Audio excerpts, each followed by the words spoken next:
A cluster IP service is not accessible outside of the cluster. Node port services and load balancer services are designed to be exposed to the outside world, but they have their limitations. Thus, the Kubernetes team added an alternative way to route external traffic to services. They added Ingress Objects.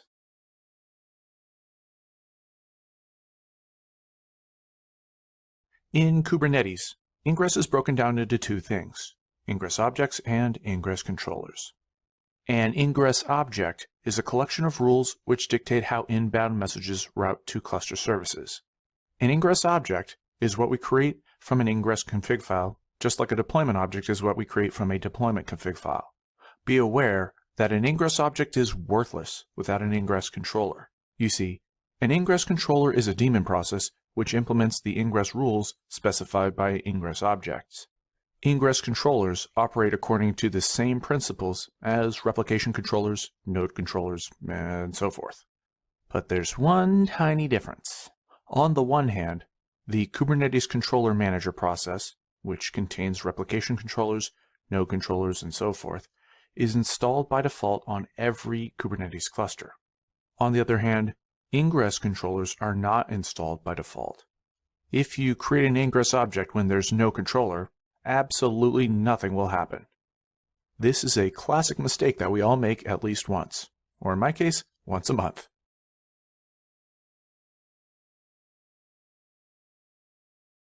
Kubernetes Ingress is still in beta, and yet it's the preferred way of exposing services to the outside world.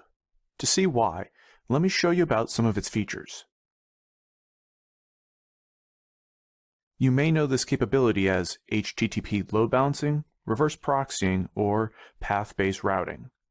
What it comes down to is this: an Ingress controller can route incoming connections to different services based on the HTTP request path. While services also provide basic load balancing, they do so at OSI layer 4, i.e., they perform TCP or UDP load balancing. This has its place in some applications, but may not be sophisticated enough for others. There are a number of Ingress controllers that you can install and use. Some cloud providers, like Google, have an Ingress controller pre-installed. However, you are free to install your own Ingress controller on any cluster, whether it be in the cloud or on bare metal. Ingress controllers support TLS termination. This means that you can establish an HTTPS connection between your Ingress controller and external clients. The Ingress controller will then de-encrypt the messages which it receives from external clients before passing them to the backing services. You can't do that with services alone.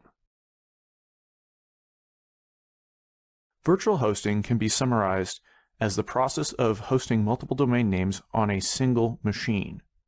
Sharing compute resources like this is efficient, and efficient things are good because they're cheaper. With Kubernetes Ingress Objects, domain name-based virtual hosting is quite easy to implement. Not so much with your basic classic services.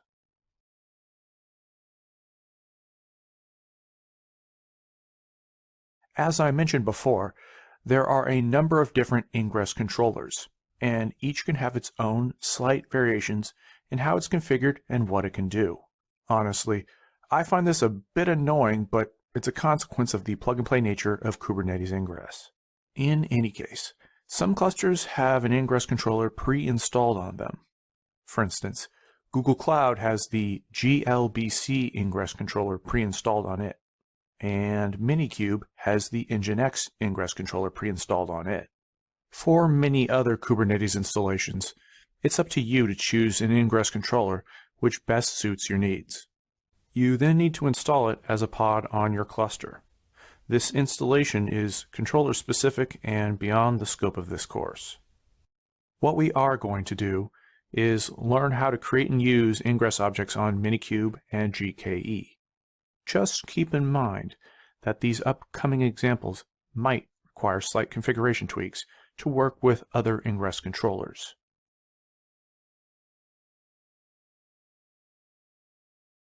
Let's say that you are developing the website nature.pics. When you visit nature.pics/beach, you'll see a picture of the beach. And guess what? When you visit nature.pics/mountains, you'll see a picture of Sir Gregor Clegane. Just kidding, I couldn't secure the rights, so instead you'll see a large pile of rocks and dirt. Anyway, under the hood you have two web servers. One returns a picture of mountains, and the other returns a picture of the beach. What we're going to do is create an Ingress object which routes requests to the appropriate Kubernetes service. In turn, the service will forward these requests to the appropriate server pods. Here is the Ingress object for the nature.pics website. Notice that the API version is v1 beta 1. The kind is Ingress, and there's some metadata which we'll go over in a second. An Ingress rule defines an HTTP request and the service that will handle it. In this case, we have a single rule which only applies to requests to the domain name nature.pics. Requests to any other domain name, even if it resolves to the same IP address, are ignored by these Ingress rules. Next, under paths, we have two HTTP request path rules. Requests to nature.pics/beach are directed to the service named beach, whose service port is 3000. Similarly, requests directed to nature.pics/mountains will get routed to the mountains service. The last thing that we need to go over is the rewrite target annotation. This is a configuration annotation specific to the Nginx Ingress controller. To understand why we've included this annotation, you need to know a little more about how these web servers work. Both servers only respond to requests for the homepage. Requests for any other HTTP path, like /beach or /mountains, will receive a 404 page not found response. Here's the problem. Let's say that you send the request nature.pics/mountains to the Ingress controller. It will route the request for /mountains to the mountains service. So far, so good. The mountains service will forward the request to one of its web server pods. But the mountains web server only knows how to respond to requests for /, not /mountains or /mountain. Therefore, what we need the Ingress controller to do is rewrite the request path to match what the backing server expects. That's what the rewrite target annotation is for. It tells the Ingress controller to rewrite /mountains to plain old /. Now, everything works.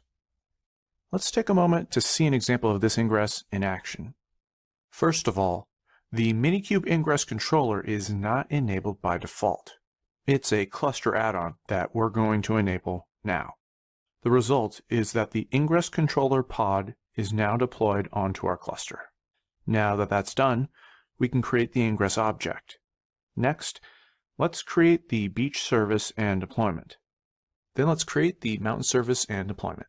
Note that these deployments and cluster IP services are completely normal, so we're going to save time by not reviewing their mundane config files. Anyway, here's what we get when we describe the Ingress object. At a glance, we can verify things like the Ingress rules. This reminds me that we need to put an entry in my computer's hosts file so that nature.pics resolves to the IP address of Minikube. Now we can open up the browser and test it all out.